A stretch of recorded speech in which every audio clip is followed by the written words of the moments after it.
L'astronomie, discipline intemporelle, a toujours captivé l'esprit humain. Elle ne se limite pas à l'interprétation du ciel, mais elle a également joué un rôle central dans le développement des idées philosophiques. Les astronomes, cherchant à comprendre l'univers, étaient souvent des philosophes. Cette relation entre astronomie et philosophie a façonné la vision du monde des anciens, des Babyloniens aux penseurs grecs et romains.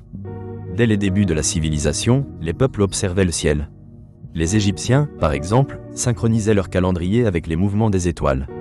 Ces observations influençaient non seulement leur agriculture, mais également leur mythologie et leur spiritualité.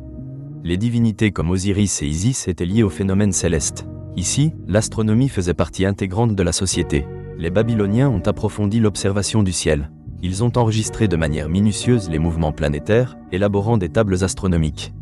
Leur approche était empirique et méthodique, ayant déjà perçu la cyclicité des phénomènes célestes. Les philosophes babyloniens, comme Anaximandre, cherchaient des explications rationnelles du cosmos. Cela a posé les bases de l'astronomie scientifique. En Grèce, des penseurs comme Anaxagore et Pythagore ont contribué à façonner la pensée astronomique. Anaxagore proposait que le cosmos était une organisation d'éléments régis par l'intellect. Ces idées reliaient observation physique et spéculation philosophique. Le modèle géocentrique, établi par des figures comme Aristote, a dominé la pensée pendant des siècles. Aristote concevait le cosmos comme une hiérarchie parfaite, avec la Terre au centre. La pensée de Platon a également été déterminante. Pour lui, les corps célestes illustraient des idées pures. Il voyait l'astronomie comme une mathématique élevée, suggérant que sa compréhension menait à une compréhension plus profonde de la réalité. Ses élèves, Eudoxe et Hipparque, ont développé des modèles complexes, posant des jalons pour l'astronomie moderne. Les découvertes d'Hipparque ont affecté non seulement l'astronomie, mais aussi la philosophie. Les mouvements célestes ne nécessitaient pas simplement des explications physiques, mais suscitaient également une quête philosophique sur le cosmos et le rôle de l'humanité. Ces idées ont voyagé à travers les âges, jusqu'à Galilée et Newton. L'arrivée du modèle héliocentrique, proposé par Aristarque, a marqué un tournant.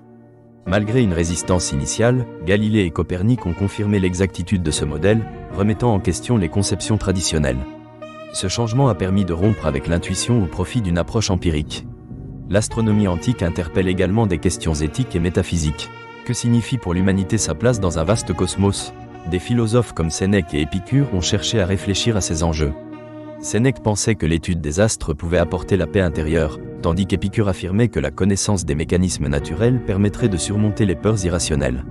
Les stoïciens ont proposé que chaque événement cosmique ait une signification, soulignant l'interconnexion entre l'individu et l'univers. Cette réflexion interroge le rôle de l'humanité face à l'immensité. L'observation des étoiles nourrissait alors des réflexions tant sur notre insignifiance que sur notre potentiel d'exploration. Ainsi, l'astronomie pour les philosophes anciens est bien plus qu'une science des étoiles. Elle engendre de profonds questionnements sur notre existence et notre rôle dans le cosmos. L'interconnexion entre l'humanité et l'univers ouvre la voie à des problématiques variées, faisant de la philosophie antique un champ d'étude où contemplation et introspection se croisent. Cette acceptation de notre vulnérabilité face à l'immensité peut être libératrice. La quête des anciens pour comprendre l'univers résonne encore aujourd'hui, reliant nos explorations contemporaines du ciel. L'astronomie demeure, sans conteste, une source d'inspiration intarissable.